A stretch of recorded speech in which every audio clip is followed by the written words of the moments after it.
কিন্তু নবী করিম সাল্লাল্লাহু আলাইহি ওয়াসাল্লাম যখনই কালেমার দাওয়াতটা তুলে ধরলেন, সমস্ত কাফের বেদিনরা তখন নবী করিম সাল্লাল্লাহু আলাইহি ওয়াসাল্লামের বিরোধিতায় লেগে গেল। আর বলেন, এই মুহাম্মদ আলী হাযা জামাতানা, আমাদেরকে বুঝি এই জন্য একত্রিত করছস? আল্লাহ বুঝি তোমার নবী বানায় পাঠাইছে, আর বুঝি নবী বানানোর কাউকে পায় নাই?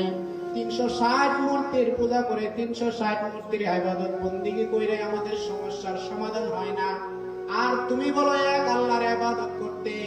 যেখানে 360 মূর্তি আমাদের সমস্যার সমাধান করতে পারে না, সেখানে এক আল্লাহ কিভাবে আমাদের সমস্যার সমাধান করবে?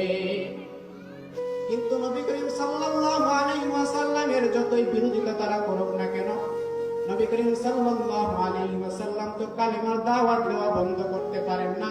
কারণ বলেন তো, কালেমার দাওয়াত দেওয়ার আদেশ করেছেন কে? আরো জোরে বলেন, কে?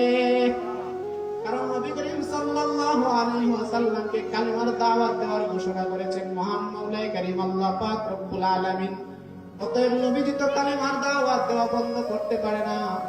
কিন্তু যখন কাফের বেদিনরা দেখলো নবী করিম সাল্লাল্লাহু আলাইহি ওয়াসাল্লাম দিক প্রান্তরে প্রান্তরে কালেমার দাওয়াত দিয়ে ঘুরে বেড়ায়, আর লোকেরা নবী করিম সাল্লাল্লাহু আলাইহি ওয়াসাল্লামের কথার মাধুর্যতায়, কোরআনুল কারীমের বরকতে, নবী করিম সাল্লাল্লাহু আলাইহি ওয়াসাল্লামের সৌন্দর্যের মাধুর্যতায় কাফের বেদিনরা দলে দলে নবীজির হাতে হাত রেখে কালিমা গ্রহণ করে ফেলে। কাফের বেদিনরা পাগল পারা হয়ে গেছেন, পাগলের মতো হয়ে গেছেন।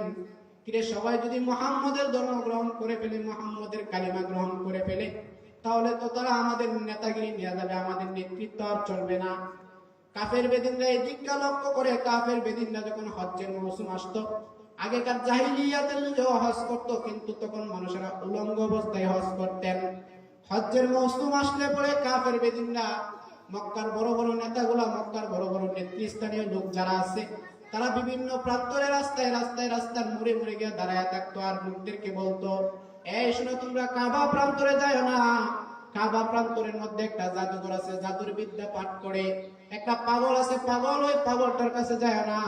তোমরা যদি পাগলটার কাছে যাও, কাবা প্রান্তরে যাও, ওই জাদুঘরের জাদুর বিদ্যা শুনে, ওই পাগলের পাগলামো শুনে তোমরা তো ওই পাগলের ফাঁদে পড়ে যাইবা। ফাঁদে পড়লে লাভ ক্ষতিটা হবে কি জানো?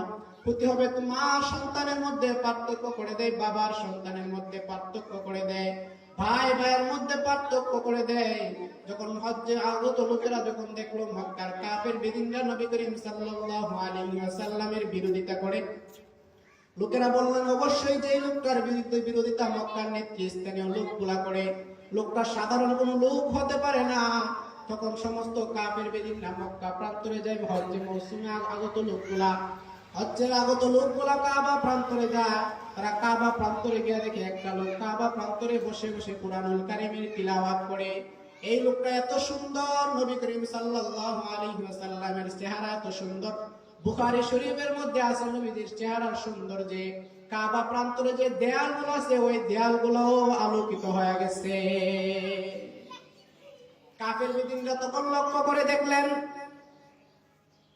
এই লোকটা যদি পাগল হয়তো পাগলকে দেখবেন, পাগলের চেহারা সুরত তেমন ভালো থাকে না, চুলগুলো এলোমেলো থাকে, সৌন্দর্য থাকে না, কাপড়গুলো ময়লা যুক্ত থাকে। কিন্তু নবীজির সৌন্দর্য দেখে তারা বলল, না না, এই লোকটা তো পাগল হতে পারে না, এই লোকটা কোনোদিনও পাগল হতে পারে না। পাগলের আরেকটা আলামত দেখবেন, পাগলের কথা একটার কথার সাথে আরেকটা কথার কোনো মিল থাকে না। কিন্তু আমার নবী করিম সাল্লাল্লাহু আলাইহি ওয়াসাল্লাম যখনই কুরআনুল কারীম থেকে তিলাওয়াত করেন, আচ্ছা বলেন তো, কুরআনুল কারীমে একটার সাথে আরেকটার মিল আছে না নাই? যখন দেখলো নবী করিম সাল্লাল্লাহু আলাইহি ওয়াসাল্লাম কত মায়াবী কণ্ঠে কুরআনুল কারীমের তিলাওয়াত করে, কাফের বেদিনরা বলল, এই লোকটা যদি আসলেই পাগল হইতো, আসলেই যদি সে পাগল হইতো, তাহলে তো তার একটা কথার সাথে আরেকটা কথার মিল না থাকার কথা। না না, এই লোকটা কোনোদিন পাগল হতে পারে না, এই লোকটা কোনোদিন জাদুর বিদ্যা পাঠ করতে পারে না। তখন সমস্ত কাফের বেদিনরা নবী করিম সাল্লাল্লাহু আলাইহি ওয়াসাল্লামের হাতে হাত রেখে কালেমা গ্রহণ করে ফেলে।